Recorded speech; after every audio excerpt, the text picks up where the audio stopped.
Chapter 14. At that time Herod the Tetrarch heard about the fame of Jesus, and he said to his servants, "This is John the Baptist. He has been raised from the dead. That is why these miraculous powers are at work in him." For Herod had seized John and bound him and put him in prison for the sake of Herodias, his brother Philip's wife, because John had been saying to him, "It is not lawful for you to have her." And though he wanted to put him to death, he feared the people, because they held him to be a prophet. But when Herod's birthday came, the daughter of Herodias danced before the company and pleased Herod, so that he promised with an oath to give her whatever she might ask. Prompted by her mother, she said, "Give me the head of John the Baptist here on a platter." And the king was sorry, but because of his oaths and his guests, he commanded it to be given. He sent and had John beheaded in the prison, and his head was brought on a platter and given to the girl, and she brought it to her mother. And his disciples came and took the body and buried it, and they went and told Jesus. Now when Jesus heard this, he withdrew from there in a boat to a desolate place by himself. But when the crowds heard it, they followed him on foot from the towns. When he went ashore, he saw a great crowd, and he had compassion on them and healed their sick. Now when it was evening, the disciples came to him and said, "This is a desolate place, and the day is now over. Send the crowds away to go into the villages and buy food for themselves." But Jesus said, "They need not go away. You give them something to eat." They said to him, "We have only 5 loaves here and 2 fish. And he said, "Bring them here to me." Then he ordered the crowds to sit down on the grass, and taking the 5 loaves and the 2 fish, he looked up to heaven and said a blessing. Then he broke the loaves and gave them to the disciples, and the disciples gave them to the crowds, and they all ate and were satisfied. And they took up 12 baskets full of the broken pieces left over, and those who ate were about 5,000 men, besides women and children. Immediately he made the disciples get into the boat and go before him to the other side, while he dismissed the crowds. And after he had dismissed the crowds, he went up on the mountain by himself to pray.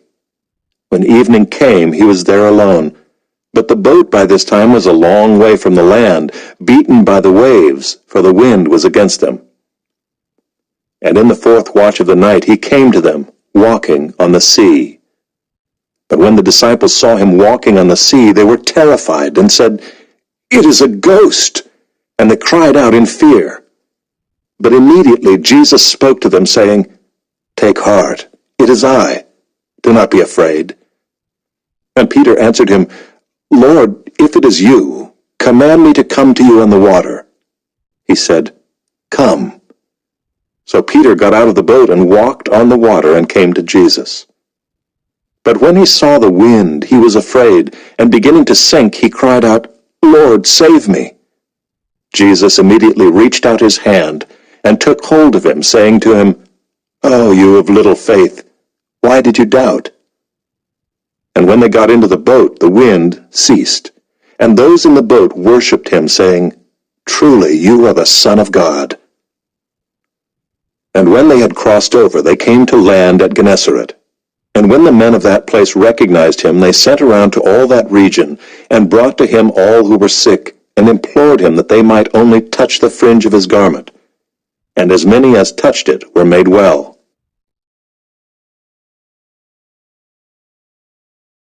Chapter 15. Then Pharisees and scribes came to Jesus from Jerusalem and said, "Why do your disciples break the tradition of the elders? For they do not wash their hands when they eat."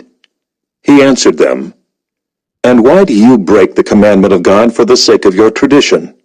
For God commanded, 'Honor your father and your mother,' and 'Whoever reviles father or mother must surely die.' But you say, 'If anyone tells his father or his mother, what you would have gained from me is given to God,' he need not honor his father. So for the sake of your tradition you have made void the word of God. You hypocrites! Well did Isaiah prophesy of you when he said, 'This people honors me with their lips, but their heart is far from me. In vain do they worship me, teaching as doctrines the commandments of men. And he called the people to him and said to them, Hear and understand. It is not what goes into the mouth that defiles a person, but what comes out of the mouth, this defiles a person. Then the disciples came and said to him, Do you know that the Pharisees were offended when they heard this saying? He answered, Every plant that my heavenly Father has not planted will be rooted up. Let them alone, they are blind guides. And if the blind lead the blind, both will fall into a pit. But Peter said to him, Explain the parable to us. And he said, Are you also still without understanding? Do you not see that whatever goes into the mouth passes into the stomach and is expelled? But what comes out of the mouth proceeds from the heart, and this defiles a person. For out of the heart come evil thoughts, murder, adultery, sexual immorality, theft, false witness, slander. These are what defile a person. But to eat with unwashed hands does not defile anyone. And Jesus went away from there and withdrew to the district of Tyre and Sidon. And behold, a Canaanite woman from that region came out and was crying, Have mercy on me, O Lord, Son of David. My daughter is severely oppressed by a demon. But he did not answer her a word. And his disciples came and begged him, saying, Send her away, for she is crying out after us. He answered, I was sent only to the lost sheep of the house of Israel. But she came and knelt before him, saying, Lord, help me. And he answered, It is not right to take the children's bread and throw it to the dogs. She said, Yes, Lord, yet even the dogs eat the crumbs that fall from their master's table. Then Jesus answered her, O woman, great is your faith. Be it done for you as you desire. And her daughter was healed instantly. Jesus went on from there and walked beside the Sea of Galilee, and he went up on the mountain and sat down there. And great crowds came to him, bringing with them the lame, the blind, the crippled, the mute, and many others, and they put them at his feet, and he healed them, so that the crowd wondered when they saw the mute speaking, the crippled healthy, the lame walking, and the blind seeing, and they glorified the God of Israel. Then Jesus called his disciples to him and said, I have compassion on the crowd, because they have been with me now 3 days and have nothing to eat. And I am unwilling to send them away hungry, lest they faint on the way. And the disciples said to him, Where are we to get enough bread in such a desolate place to feed so great a crowd? And Jesus said to them, How many loaves do you have? They said, 7, and a few small fish. And directing the crowd to sit down on the ground, he took the 7 loaves and the fish, and having given thanks, he broke them and gave them to the disciples, and the disciples gave them to the crowds. And they all ate and were satisfied. And they took up 7 baskets full of the broken pieces left over. Those who ate were 4,000 men, besides women and children. And after sending away the crowds, he got into the boat and went to the region of Magadan. Chapter 16. And the Pharisees and Sadducees came, and to test him they asked him to show them a sign from heaven. He answered them, When it is evening, you say, It will be fair weather, for the sky is red. And in the morning, It will be stormy today, for the sky is red and threatening. You know how to interpret the appearance of the sky, but you cannot interpret the signs of the times. An evil and adulterous generation seeks for a sign, but no sign will be given to it except the sign of Jonah. So he left them and departed. When the disciples reached the other side, they had forgotten to bring any bread. Jesus said to them, Watch and beware of the leaven of the Pharisees and Sadducees. And they began discussing it among themselves, saying, We brought no bread. But Jesus, aware of this, said, O you of little faith, why are you discussing among yourselves the fact that you have no bread?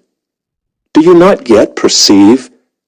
Do you not remember the 5 loaves for the 5,000, and how many baskets you gathered? Or the 7 loaves for the 4,000, and how many baskets you gathered? How is it that you fail to understand that I did not speak about bread?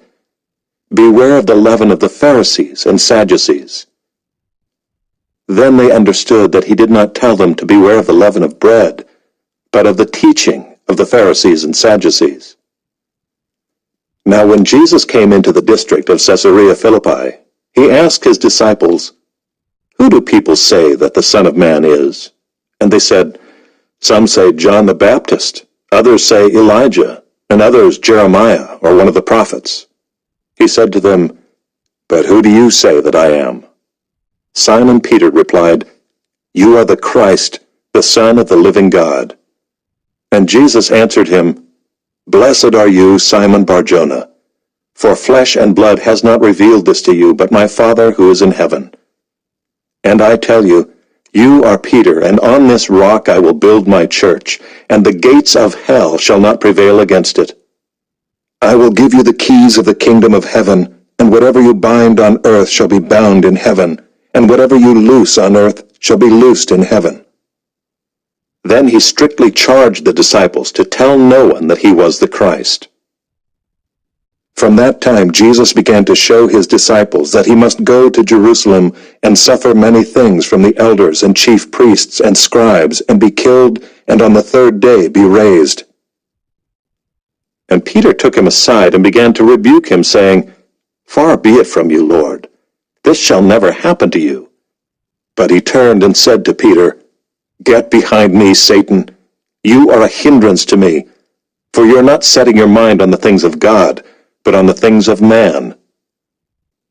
Then Jesus told his disciples, "If anyone would come after me, let him deny himself and take up his cross and follow me. For whoever would save his life will lose it, but whoever loses his life for my sake will find it. For what will it profit a man if he gains the whole world and forfeits his soul? Or what shall a man give in return for his soul? For the Son of Man is going to come with his angels in the glory of his Father, and then he will repay each person according to what he has done.